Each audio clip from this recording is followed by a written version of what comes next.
My name is Falk Eberhahn, and today we are going to investigate narcissistic abuse and the development of complex trauma. Before we start, I will provide a definition of narcissism and narcissistic abuse with some common subthemes, including covert and overt narcissism, and then next we will look at some behavioral patterns in narcissistically abusive relationships with the inclusion of alloplastic and autoplastic defenses. In addition, we will investigate how narcissism could potentially be a complex post-traumatic response and how individuals high in narcissism subject others to complex trauma. Furthermore, we will analyze the role of psychopathy in narcissism, accompanied by the concept of projective identification. Warning: the health and well-being of my viewers is important to me, and therefore I advise you to proceed with caution when watching this presentation, as some contents, whether that's art or ideas shared, may be considered disturbing. Therefore, viewer discretion is advised. Thank you for your patience. To start off this presentation, we may ask ourselves, what is narcissism? Miller et al., George and Short, as well as Wagner, all provide a concise definition of narcissism. Narcissism is marked by a long-term pattern of abnormal behavior characterized by exaggerated feelings of self-importance, an excessive need for admiration, and a lack of understanding of others' feelings, characteristics including sadism, diminished empathy, entitlement, callousness, egocentrism, risk-taking, and arrogance. Let us investigate the ideology of complex trauma. What is important to note is that complex post-traumatic stress disorder, or CPTSD for short, is not included in the 5th edition of the Diagnostic and Statistical Manual of Mental Disorders. It is, however, briefly insinuated in the PTSD section, specifically on page 278, regarding childhood abuse or domestic violence. However, more information regarding CPTSD, its development and long-term effects, is not mentioned. So what exactly is complex post-traumatic stress disorder, and how does it connect to narcissism? CPTSD is characterized by multiple emotionally distressing events, those including domestic violence, adverse childhood experiences, physical or psychological torture, interpersonal abuse, or bullying. The core difference between standard PTSD and CPTSD is that complex trauma is associated with prolonged, long-lasting traumas, whereas standard PTSD is associated with one instant specific event, those including war, for instance, a car or plane crash. Judith Herman, in 1992, researcher and psychologist who coined the phrase CPTSD, argues that complex trauma is an important subject because it emphasizes chronic and repeated exposure to adverse situations that bring about pathological symptoms, more pernicious and amplified than those of standard PTSD. Those including dissociation, fear of abandonment, chronic feelings of worthlessness, self-harm, substance abuse, psychosomaticism, and/or the deliberate avoidance of interpersonal romantic relationships. What is interesting to note is that the ICD-11, also known as the 11th edition of the International Classifications of Diseases, does include complex trauma as a disorder. The World Health Organization writes that complex post-traumatic stress disorder is a disorder that may develop following exposure to an event or series of events of an extremely threatening or horrific nature. Most commonly prolonged or repetitive events from which escape is difficult or even impossible, with the inclusion of 3 factors that result, which are affect dysregulation, also known as problems with emotional regulation, negative self-perceptions, such as feelings of shame, guilt, or worthlessness, and avoidance of relationships. Founder of CPTSD, Dr. Judith Herman, made the argument in 1996 that victims of domestic violence in the United States were often misdiagnosed with a phobia or an anxiety disorder. It is important to note that domestic violence brings about complex post-traumatic symptoms because oftentimes victims are subjected to repeated and prolonged psychological or physical abuse without the ability to leave or abandon the situation. In another study conducted by West Papuan refugees in 2015, researchers found that victims of prolonged exposure to psychological or physical violence developed 3 characteristics, which are intrusive thoughts, hyperarousal and vigilance, and finally, avoidance of settings or environments that serve as a trigger to a traumatic memory. Victims of complex trauma, such as domestic violence survivors, have a higher chance of experiencing flashbacks, mental images that are associated with the traumatic experience. Adverse childhood experiences are, if not, one of the most precarious form of complex trauma, because the repeated and prolonged exposure to psychological or physical violence occurs within the development years of an individual. According to Dube, adverse childhood experiences are characterized by emotional or physical neglect, parents or caretakers that sexually violate, isolate, physically attack, or emotionally blackmail or otherwise manipulate their child. In their adverse childhood experience scale, the researchers emphasize exposure to parental figures or caretakers that have consumed alcohol, been incarcerated, or experienced some form of mental illness in the household, which, according to them, can also serve as a trauma to children, thus affecting their physiological, physical, and emotional development. Now, at this point of the presentation, we may ask ourselves how the previous given information is relevant to narcissistic abuse. Before I continue, I would like to provide you with a clear definition of narcissistic abuse. It is marked by a form of emotional abuse perpetrated by someone who suffers from narcissism or sociopathy. These individuals have a tendency, whether conscious or unconscious, to use words and language in manipulative ways to damage, alter, or otherwise control their partner's behavior. Psychologists like Vaknin, George, and Short all argue that high levels of narcissism are positively correlated with the development of complex post-traumatic stress disorder turned into a more malicious form of pathology. However, it is important to note that victims of narcissistic abuse also tend to develop complex post-traumatic symptoms, as mentioned in the book Malignant Self-Love, Narcissism Revisited. Miller et al. In 2021 provided two specific frameworks for narcissistic abuse. Specifically, there are two types of narcissists that have been identified in the National Library of Medicine: covert and overt narcissists. Now, I would like to provide you with some characteristics associated with those two types of narcissists. The overt narcissist, also known as the grandiose narcissist, is a trait characterized by exhibitionism, an exaggerated sense of self-importance, such as being exploitative and arrogant, entitlement, with higher self-esteem, high self-efficacy, gregariousness, risk-taking, and a desire for attention. Second, the covert narcissist is also known as the vulnerable narcissist.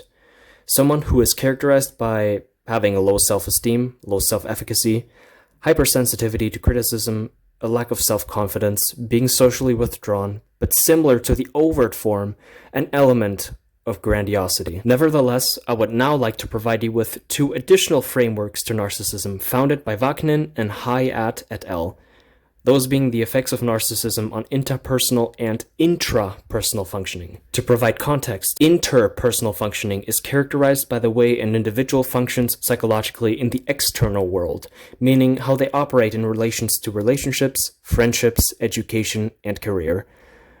The psychologists found that narcissists have a general distrust of people, experience greater arrays of aggression, negative affectivity, callousness, antisocial traits, mania, and psychopathy, making them less likable to the public. To further understand a narcissist's interpersonal functioning, I will now talk more about the desire of a narcissist to attain external sources of supply. I'd like to define narcissistic supply, an important factor for inter and intrapersonal functioning. Narcissistic supply is an implicit or explicit demand to attain admiration, adulation, grandiose treatment, and or validation for either positive or negative behaviors. And this is all done as a means to garner attention from social figures, whether the narcissist deems them important or not. The goal is to attain external validation as a way to maintain optimal psychological functioning. Psychologists, such as Vaknin, argue that narcissism is a form of codependency, as narcissists rely on external factors for their psychological stability. Both psychologists, Vaknin and Schneider, propose that there are three behavioral patterns that are associated with interpersonal functioning, particularly in the context of a romantic relationship, those being 1. Love bombing, 2. Devaluation, and 3. Discard.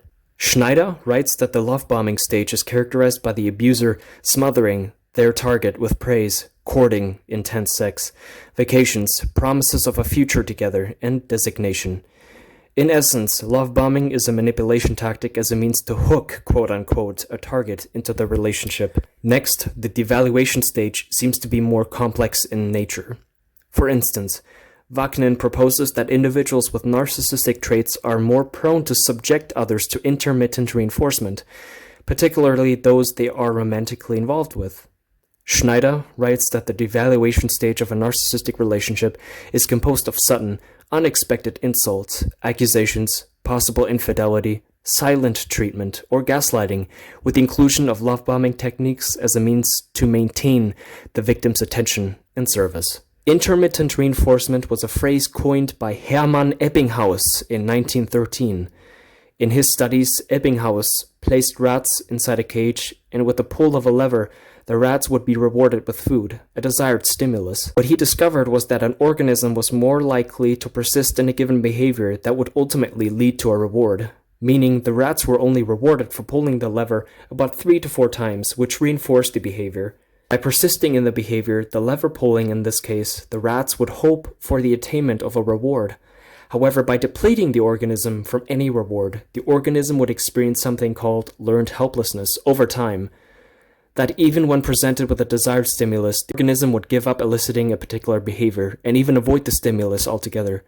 In the case of narcissistic abuse, however, the implication is that victims would often stay with their abuser in an attempt to attain the desired stimulus, for instance, the affection, courting, and a promise for a better future, as elicited in the love-bombing stage, which makes this form of abuse more devastating and psychologically injurious. Before I talk about the third stage of narcissistic abuse, I would like to talk more about both autoplastic and alloplastic defenses.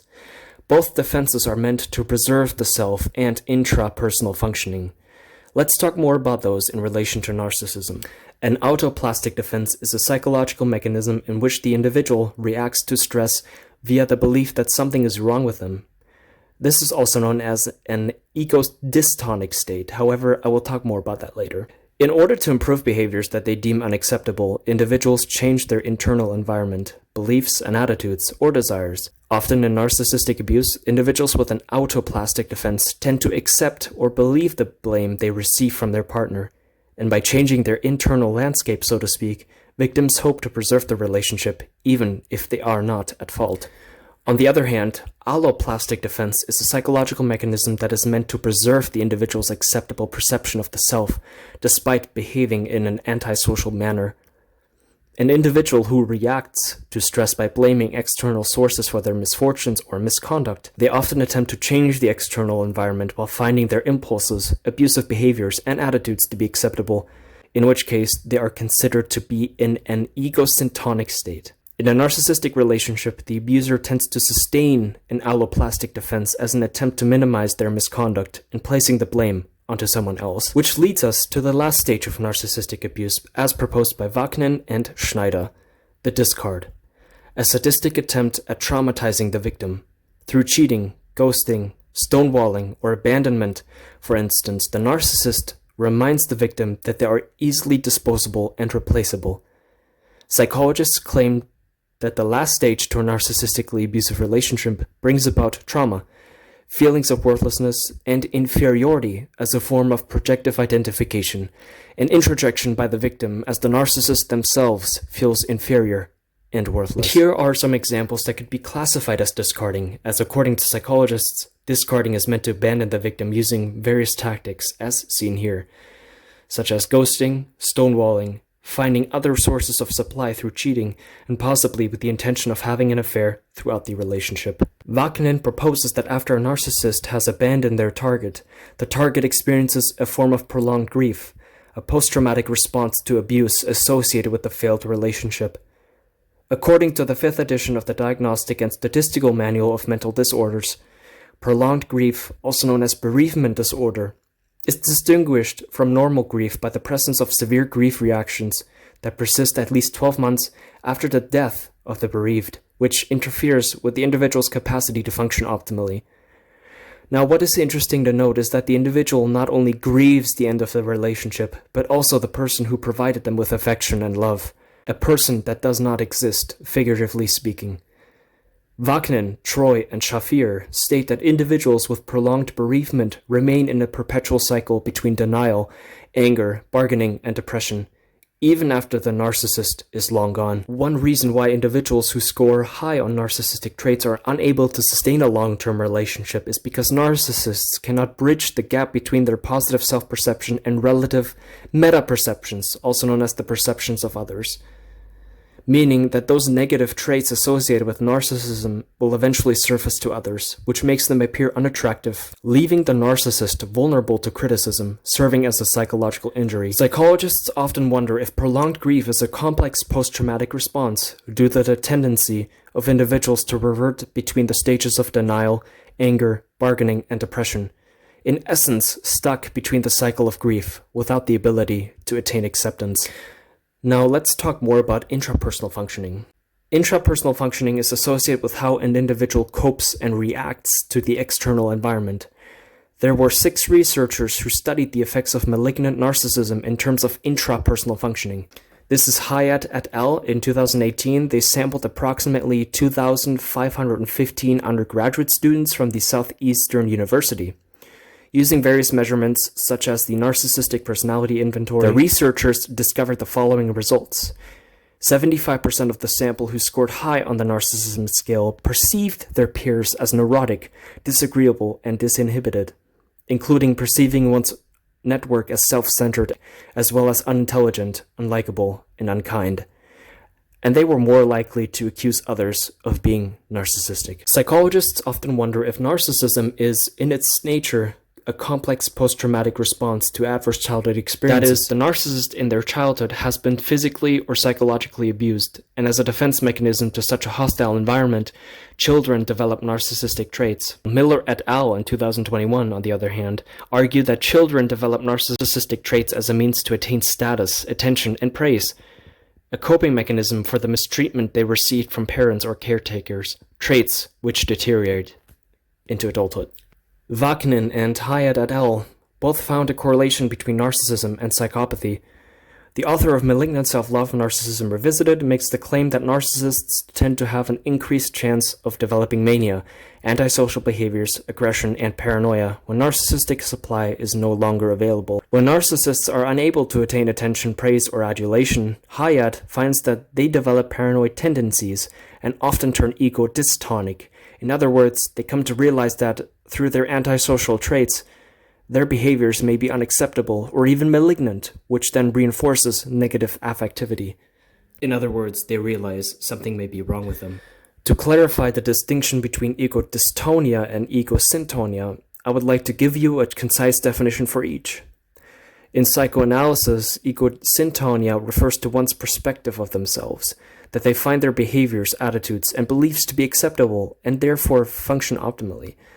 On the other hand, when someone is ego dystonic, individuals experience negative affectivity as they come to think their beliefs, attitudes, and actions are not acceptable to themselves and the external environment. Before we wrap up this presentation, I would like to provide you with some more terms and phrases as implications to narcissistic abuse. For example, projective identification is a phrase coined by Melanie Klein in 1946 and later applied by Professor Vaknin to further understand narcissism. In psychoanalysis, projective identification is the defense mechanism in which the individual projects qualities that are unacceptable to the self onto another person, and that person introjects, or quote-unquote internalizes the projected qualities and believes them to be their own. And as a quick reminder, introjection is when an individual internalizes the qualities and attitudes of another person or culture. Those can be healthy or pathological depending on the context and situation. In the case of narcissistic abuse, the implication is that narcissism is a complex post-traumatic response to an adverse childhood experience, and that the victim of an adverse childhood experience, the narcissist, has developed prolonged grief due to unmet childhood needs, those including safety and love, which is then projected outward onto others, particularly those in a romantic setting. Victims of narcissistic abuse internalize this prolonged grief and then believe this prolonged grief to be their own long after the narcissist is gone. Today, we talked about the definition of narcissism, narcissistic abuse, the 3 stages to a narcissistically abusive relationship, and its implication to complex trauma, the role of psychopathy on narcissism, and projective identification. If you have any questions regarding the contents of this presentation, feel free to leave a comment or contact me at fgeberhahn@lcmail.lcsc.edu. To wrap up this presentation, I would like to leave you with a quote by Professor Sam Vaknin. The popular misconception is that narcissists love themselves. In reality, they direct their love at other people's impressions of them. The one who only loves impressions is incapable of loving others, including themselves.